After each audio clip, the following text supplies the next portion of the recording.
அது உண்மையிலே நகை இருந்தா தானே உள்ள எவ்வளவு நகை எவ்வளவு இருந்தது உண்மை தெரிய வரும். சும்மா ஒரு வார்த்தை 10 பவன் நகை 10 பவன் நகை. எந்த காவல் நிலையத்தில் சென்று முறைப்படி அவர் புகார் அளித்தால் பதில் உண்டா? இல்லை. வழக்கம் என்ன? என்னுடைய நகையை இந்த வண்டியில் வைத்திருந்தேன், காரை பின்னுக்கு எடுத்து வைக்க சொன்னேன், அவர் வைத்த இடத்தில் திருப்பி வந்து பார்த்தேன், நகையை காணோம்.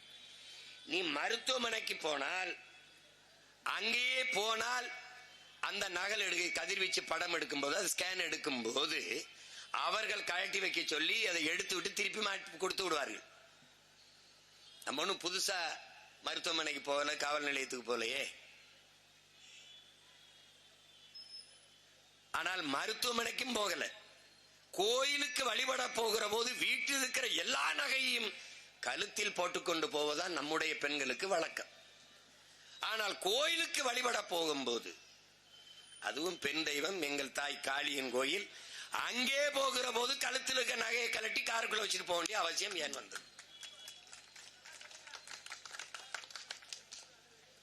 இவ்வளவு நகை மேல அக்கறை இருக்கிற நீ என்ன மயத்துக்கு வண்டியில் வச்சுட்டு போன?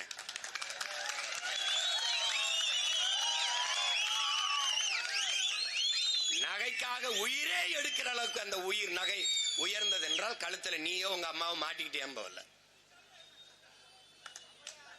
ஏன் போகல? நீ அங்கிருந்து இதுவரை வண்டியை ஓட்டிட்டு வந்த நீ அதை பின்னாடி நகட்டி வச்சுட்டு போறதுக்கு உனக்கு என்ன வலிக்குது?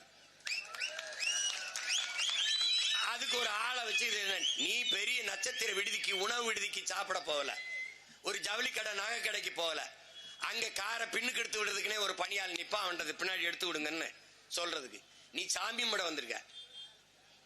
நீ ஒழுங்கு மரியாதையா காரை எடுத்து உள்ள விட்டு அப்புறம் அம்மா கூட்டிட்டு சாமி முட போயிருக்க வேண்டியதானே? இந்த கேள்விக்கு யார்ட்ட பதில் இருக்கு? இல்ல. சரி, நீ எந்த காவல் நிலையத்தில் சென்று முறையிட்டாய்? எந்த காவல் நிலையத்தில் சென்று வழக்கை பதிவிட்டீர்கள், குற்றத்தை பதிவு செய்தீர்கள்? எந்த காவல் நிலையத்தில் எஃப்ஐஆர் முதல் தகவல் அறிக்கை பதிவானது?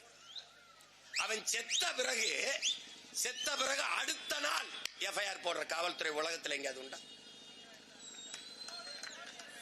அது இங்கேதான் உண்டு. அது யாருடைய காவல்துறை?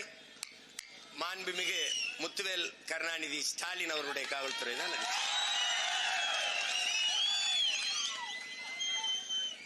செத்த பிறகு, எரிச்ச பிறகு அப்பா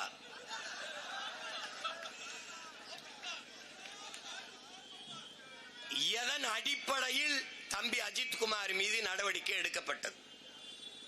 குற்றப்பதிவு செய்யப்பட்டு எஃப்ஐஆர் போடப்பட்டு அதன் பொருட்டு அதன் காரணமாக அழைத்து வந்து உண்மையிலேயே இந்த நகை இந்த காணாம் என்று இவர்கள் புகார் அளிக்கிறார்கள், உண்மையிலேயே இந்த நகையை நீங்கள் எடுத்தீர்களா, பார்த்தீர்களா, எடுத்தீர்களா என்று முறைப்படி அழைத்து சென்று காவல் நிலையத்தில் விசாரிக்கப்பட்டதா?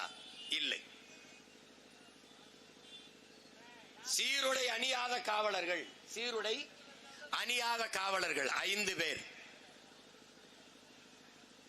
மாவட்ட காவல்துறை அதிகாரி எஸ்பிக்கு அவர் உத்தரவிட்டாரா அல்லது டிஎஸ்பி அல்லது டிஎஸ்பி உத்தரவிட்டாரா? யார் உத்தரவிட்டது? இந்த சிறப்பு காவல் படைக்கு நீங்க போய் விசாரியுங்கள் என்று யார் உத்தரவிட்டது? இதுதான் நமக்கு தெரிய வேண்டியது. இந்த இடத்தில் எவன் முதல் குற்றவாளி என்பது நமக்கு தெரிய வேண்டியது. இந்த காவலர்களை, சிறப்பு காவல் படையை சார்ந்த 5 பேரை அனுப்பி அஜித்குமாரை தனியாக அழைத்து சென்று அடித்து விசாரியுங்கள் என்று உத்தரவிட்டவன் எவன்? அதுதான் இங்க தெரிய வேண்டியது. அது யார்? நீ முறைப்படி அவரை அழைத்து சென்று உங்கள் மீது குற்ற வழக்கிற்கு விசாரணைக்கு வாருங்கள் என்று அழைத்து சென்று காவல் நிலையத்தில் வைத்துத்தான் விசாரித்திருக்கணும். அப்படி விசாரிக்கப்பட்டதா? கோயிலுக்கு பின்னாடி ஒரு இடத்தில் கொண்டு போய் வைத்து, இந்த பாலன் இந்த இடத்துல வைத்து அடித்து துன்புறுத்தி விசாரிக்கக்கூடிய நிலைமைக்கு தள்ளியது யார்? இவ்வளவு அவசரமாக அடித்து விசாரித்து அந்த நகையை மீட்க வேண்டிய நெருக்கடி யார் தந்தது?